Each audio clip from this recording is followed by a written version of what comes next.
अस्सलाम वालेकुम। यह हमारा सेकंड लेक्चर है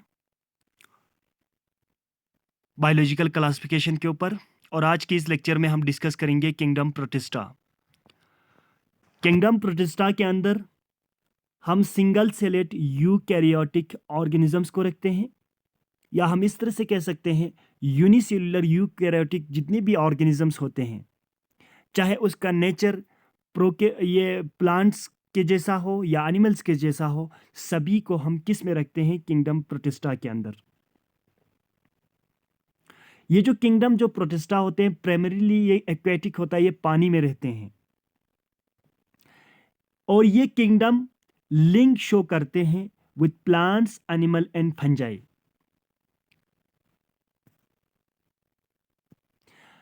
क्योंकि इसके अंदर जो सेल्स होता है वो यूकैरियोटिक इन नेचर होता है, इसीलिए जितने भी ऑर्गेनिज्म किंगडम प्रोटिस्टा से बिलोंग करते हैं उस उनके अंदर वेल डिफाइंड न्यूक्लियस होता है और इसके साथ साथ अदर मेम्ब्रेन बॉन्ड ऑर्गेनेलीज भी प्रेजेंस होते हैं, जैसे कि endoplasmic reticulum, Golgi bodies, lysosomes, ये सभी प्रेजेंस होते हैं। प्रोटिस्टा बेसिकली रिप्रोड्यूस करते हैं एसेक्सुअली एंड सेक्सुअली, और इनके अंदर जो सेक्सुअल रिप्रोडक्शंस होते हैं सेल के बीच में फ्यूजन्स होते हैं, इसी को हम क्या कहते हैं? फर्टिलाइजेशंस। दो डिसिमिलर सेल के बीच में फ्यूज होना उसी को हम कहते हैं फर्टिलाइजेशन, और इसके बाद जाइगोट का फॉर्मेशन होता है।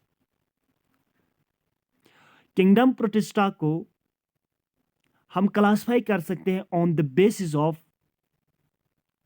Basis of mode of nutritions.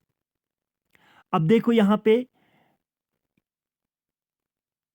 Chrysophytes, dinoflagellates and euglenoids, ये तीनों जो ऑर्गेनिजम्स है ये autotrophic mode of nutrition show करते हैं। और इसी तरह से जो प्रोटोजोन्स होते हैं वो हीट्रोट्रोपिक मोड ऑफ न्यूट्रिशन शो करता है, और स्लैम मोल्ड जो होते हैं ये सेप्रोफेटिक मोड ऑफ न्यूट्रिशन शो करता है। या हम इस तरह सिंपली कह सकते हो kingdom protista is classified into 5 subdivisions, that is chrysophytes, dinoflagellates, protozoans and slime mould, euglenoids. तो सबसे पहले chrysophytes, these group includes diatoms, और इसी को हम क्या कहते हैं? Golden algae. ये जो गोल्डन जो अलगी होता है ये प्रेजेंस होता है मोस्ट ऑफ द कंडीशन में फ्रेश वाटर में, और कभी कभी ये मैरीन एनवायरनमेंट में भी पाए जाते हैं। इसका जो बॉडी साइज होता है ये माइक्रोस्कोपिक होता है, और ये वाटर में मूव करते हैं पैसिवली वाटर करंट के थ्रू। और ये जो एक्वेटिक जो इकोसिस्टम होते हैं इसमें ये प्राइमरी क्या होते हैं? प्रोड्यूसर्स होते हैं, जिसको हम क्या कहते हैं? Phytoplanktons. Most of them are photosynthetic. इसमें से ज्यादातर जो ऑर्गेनिजम्स होते हैं वो क्या होते हैं? फोटोसिंथेटिक इन नेचर होता है। अब इसके बाद डाइनोफ्लैजिलेट्स। डाइनो जो फ्लैजिलेट्स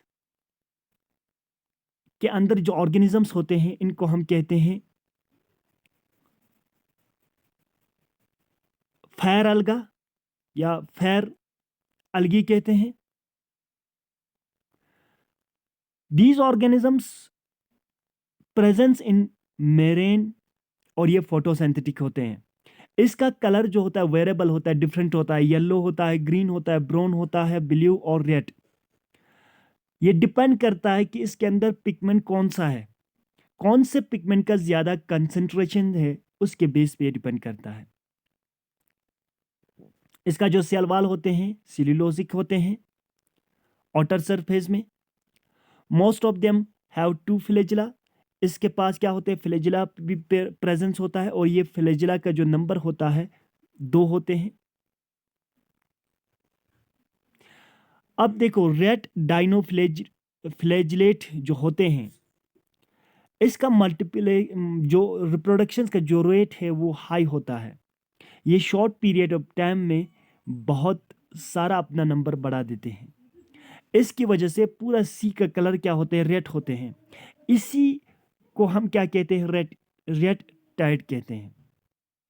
इससे कुछ टॉक्सिक भी डाइनोफ्लैजिलेट से जो अलगाई बिलोंग करता है, जो ऑर्गेनिज्म बिलोंग करता है, यहाँ से कुछ टॉक्सिक सब्सटेंस या केमिकल का भी सिक्रीशन होता है, जिसकी वजह से जो दूसरे मेरेन जो एनिमल्स होते हैं जैसे कि फिश, वो डेथ होते हैं।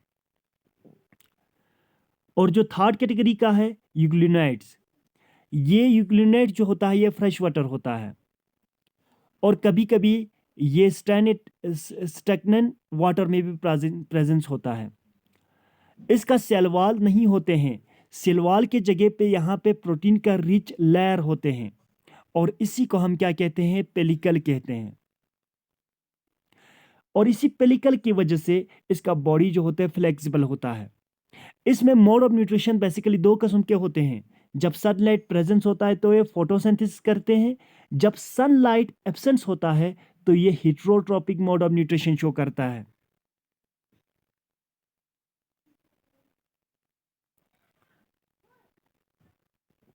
अब इसमें दो कैरेक्टर है, देखो इसके अंदर पिगमेंट्स है जिसकी वजह से ये आइडेंटिकल होते हैं प्लांट से, लेकिन इसके अंदर जब लाइट चले जाते हैं तो इसमें क्या होता है, ये heterotrophic mode of nutrition show करता है। Example euglena. अब देखो इसके बाद fourth slime mould. Slime mould are saprophytic protista, ये saprophytic mode of nutrition show करता है, जैसे कि ये death and decay organic matter से क्या करते हैं, अपनी फूड को ऑब्टेन करते हैं। For example Plasmodium.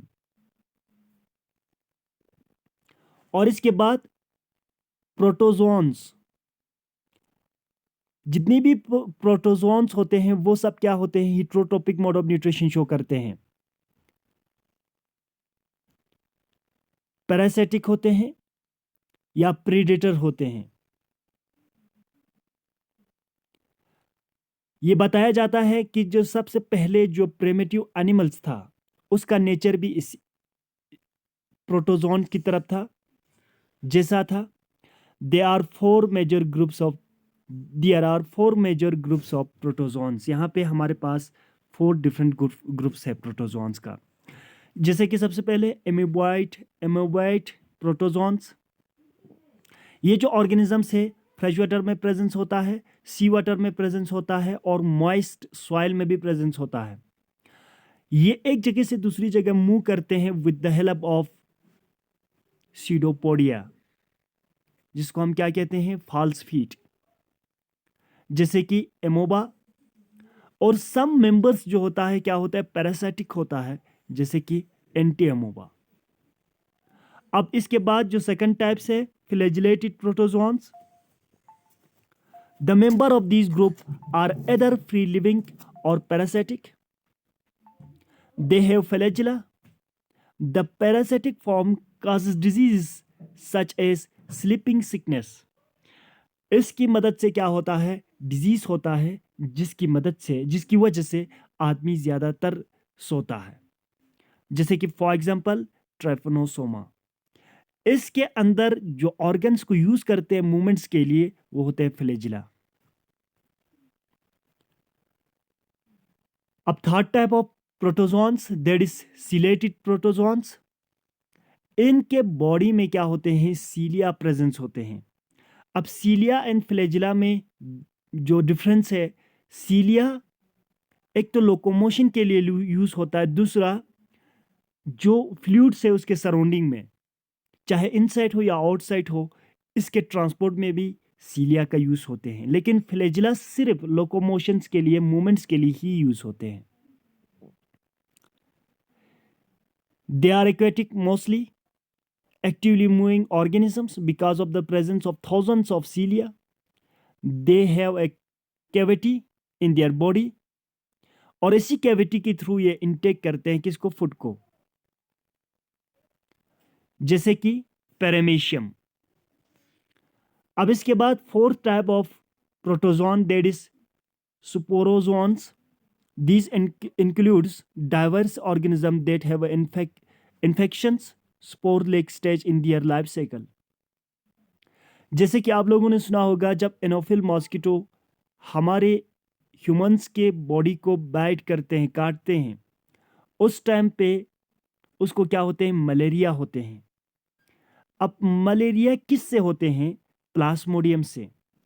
और ये एंडोपैरासाइट होते हैं, बॉडी के अंदर उसका क्या होते हैं, जितने भी जो काम होते हैं रिप्रोडक्शन वो सब होते हैं। इसी की वजह से हमें मलेरिया होते हैं। ये एक पैरासाइट है। इसके पास कोई भी ऑर्गन नहीं होते हैं लोकोमोशन करने के लिए, क्योंकि उसको लोकोमोशन करने की जरूरत ही नहीं पड़ते हैं।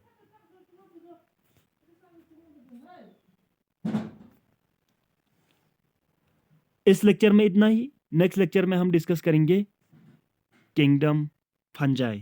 Thank you very much.